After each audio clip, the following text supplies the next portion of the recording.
Dhe rikthehemi tani me një nga rubrikat e shumë pritura të shumë miqve, po besoj edhe të ju që na ndiqni nga ekrani në këto momente, prisni që të dini se si do ta nisni ditën, referuar gjithmonë shpjegimit që jep edhe planeteve, edhe yjeve, edhe mënyrës se si ato janë pozicionuar, një prej astrologëve më të njohur që është Paulo Fox.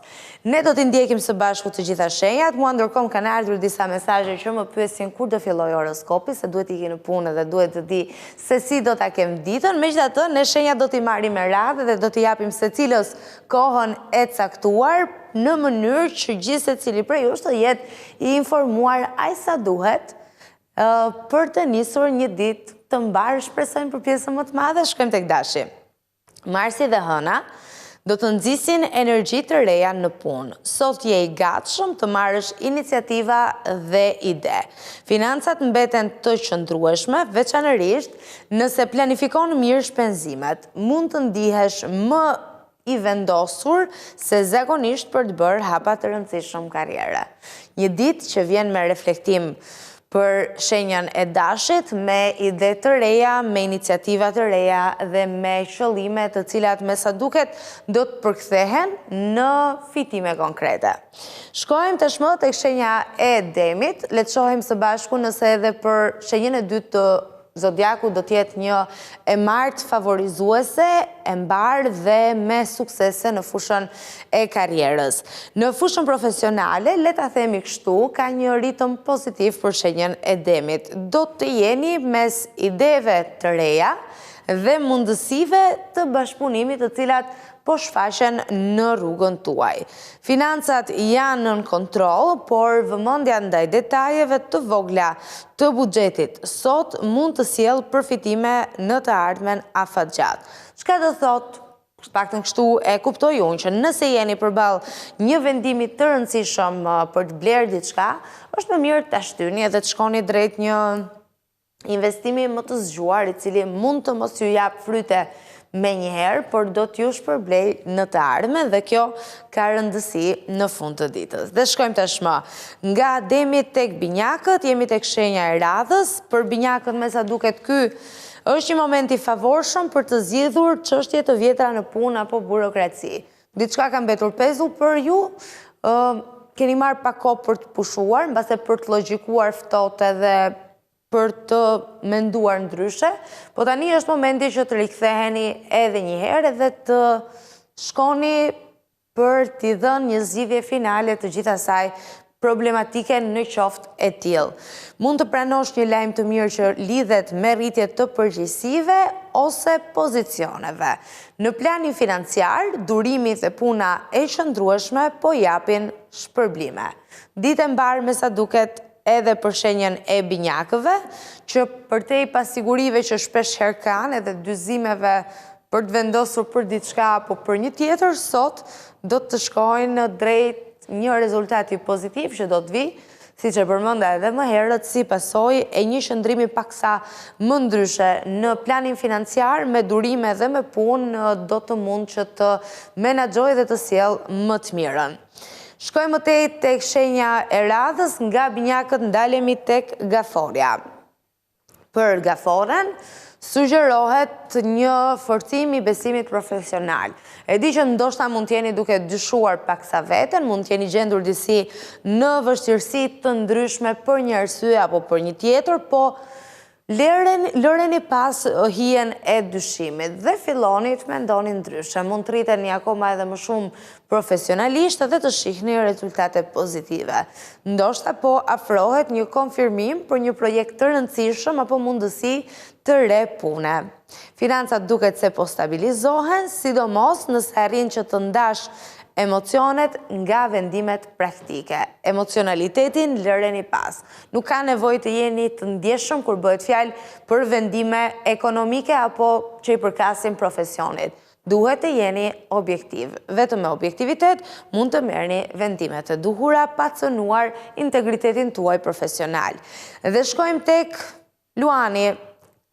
Se i përket luanit, le të themi që është në një klim shumë të favorshme kjo shenjë horoskopit, të paktën në këto momente që ne flasim. Duket se java ka nisur mbar dhe do të vijoj po njëjtë me energji pozitive.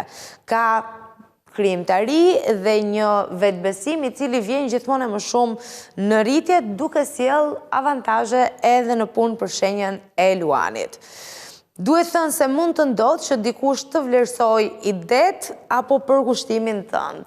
Financat fatmirësisht nuk paraqesin tronditje, por ruaj dhe ki kujdes ndaj shpenzimeve impulsive. Nuk ka nevojë të tregohesh i nxituar, nuk ka nevojë të blesh mallra që nuk i përshtaten në, le të themi, gjendjes tënde aktuale financiare, mund të presin edhe më vonë. Mos i trondit financat e tua, ruaj me kujdes edhe ki parasysh se nesër mund përballesh me disa kohë vështira. Shkojmë tek Virgjëresha.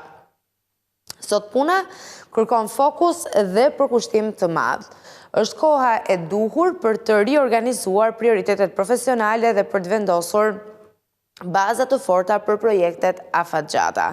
Financat shfaqen mundësi për rritje, por kërkohet planifikimi kujdesshëm. Ky planifikimi është pika që ndan ata që do të kenë sukses me ata që do ta kenë jetën pak më të vështirë. Kështu që mundohuni të bëni një strategji e cila do t'ju ndihmojë të ecni përpara me më shumë siguri. Shkojmë tek shenja e radhës, jemi tashmë tek peshorja. Okej, për peshorën thuhet se do të ketë balans mes planeve të punës dhe angazhimeve financiare. Ky është çelësi i suksesit sot. Ruaj këtë balancën mes punës dhe angazhimeve financiare dhe do mund që të koni sukses. Disa sfida të mëparshme mund të ketë lënë përshtypje, por me një qasje të qartë profesionale mund të arrijë stabilitet dhe një përmirësim të situatës ekonomike. Konfirmoj, duke qenë peshore, e konfirmoj këtë, kanë qenë pak ditë të ngarkuara dhe gjithmonë ne më shumë mund të themi që po shkojmë drejt stabilitetit edhe qëllimi ky është funditës. Shkojmë tek akrepi. Sa i përket akrepit, me lajme të mira nis kjo ditë, duke qenë se situata në punë po përmirësohet. Tensionet e mëparshme po ulen dhe mund të kesh zhvillime pozitive si projekte të reja apo mundësi bashkëpunimi. Financat mbeten sërish pozitive, sidomos nëse kap shanset që të jepen gjatë ditës së sotme. Shkojmë tek shigjetari. Për shigjetarin kjo është një ditë me rezultate të shkëlqyera për karrierën dhe financat. Yjet sugjerojnë se mund të arrish një pikë kthese në punë, një mundësi e madhe, marrëveshje apo sukses i dukshëm.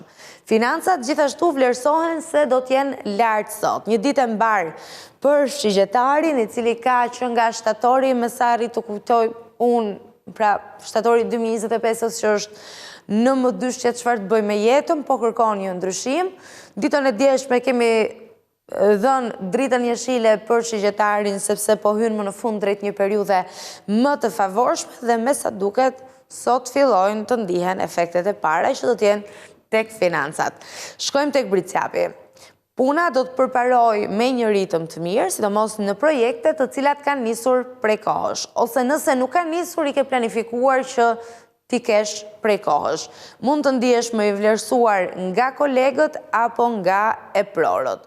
Financat nga ana tjetër do të jenë përgjithsisht të qëndrueshme, por kërkohet përgjegjësi dhe planifikim për shpenzime të rëndësishme. Këto janë gjërat që shenja e britsjapit do duhet i ketë kujdes ditën e sotme.